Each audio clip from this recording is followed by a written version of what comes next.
Good morning student, class 4 subject Hindi grammar lesson 5 today topic लिंग। कल की वीडियो में अपने लिंग की परिभाषा उसके वेदों के बारे में पढ़ा था, फिर पुल्लिंग से स्त्रीलिंग बुलाने वाले शब्द भी पढ़े थे। आज अपन कुछ नियम पढ़ रहे हैं। देखो, हिंदी भाषा में कुछ शब्द, हिंदी भाषा होती है उसमें कुछ शब्द सदैव पुल्लिंग होते हैं। मतलब हिंदी भाषा में कुछ शब्द सदैव पुल्लिंग की तरह प्रयोग किए जाते हैं, जैसे कौवा है, उल्लू है, भेड़िया है आदि।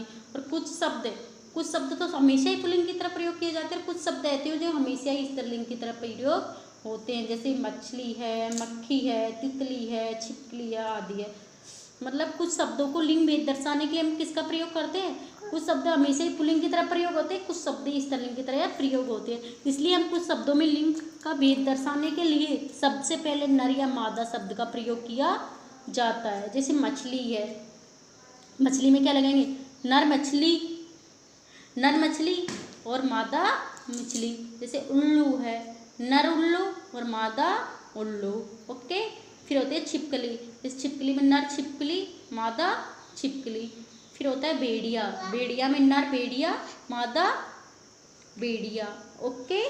फिर आता है कुछ शब्द सदैव पुल्लिंग में प्रयोग किए जाते हैं। ऐसे भी कुछ शब्द हैं जो हमेशा ही पुल्लिंग शब्दों में प्रयोग किए जाते हैं। देखिए उनके नेम क्या क्या हैं। कुछ शब्द हमेशा पुल्लिंग में प्रयोग किए जाते हैं।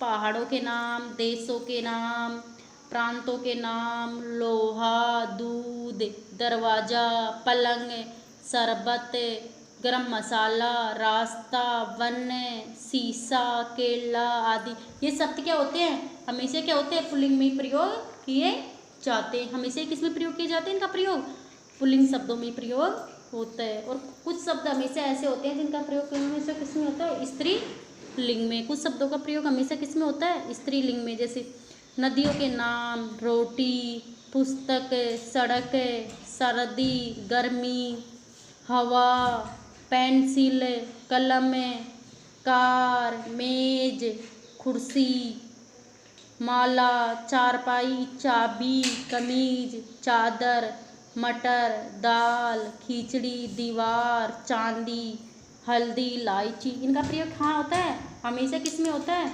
स्त्री लिंग में। ओके।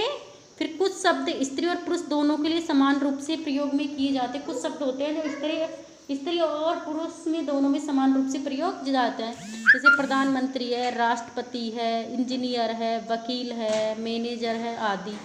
जैसे हमारे देश के प्रधानमंत्री श्री नरेंद्र मोदी है। हमारे देश के प्रधानमंत्री कौन है? Shri Narendra Modi.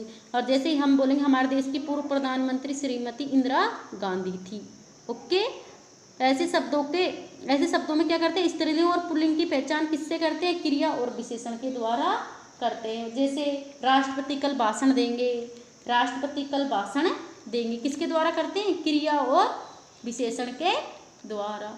Okay. Repeat again. देखो, कुछ शब्दों में लिंग भेद दर्शाने के लिए सबसे पहले नर या मादा शब्द का प्रयोग किया जाता है। जैसे मछली का नर मछली, मादा मछली, उल्लू का नर उल्लू, मादा उल्लू, छिपकली का नर छिपकली, मादा छिपकली, भेड़िया का नर भेड़िया, मादा भेड़िया। कुछ शब्द सदैव पुल्लिंग में प्रयोग होते हैं, जैसे पहाड़ों के नाम, देशों, प्रांतों के नाम, लोहा, दूध, दरवाज़ा, पलंग, शरबत, गरम मसाला, रास्ता, वन, शीशा, केला आदि। इनमें सबके किसका प्रयोग होता है? पुल्लिंग शब्दों का। फिर कुछ शब्दों में हमेशा किसका प्रयोग होता है? स्त्रीलिंग का। जैसे नदियों के नाम, रोटी, पुस्तक, सड़क, सर्दी, गर्मी, हवा, पेंसिल, कलम, कार, मेज, कुर्सी, माला, चारपाई, चाबी, कमीज, चादर, मटर, दाल, खिचड़ी, दीवार, चांदी, हल्दी, इलायची आदि। ओके।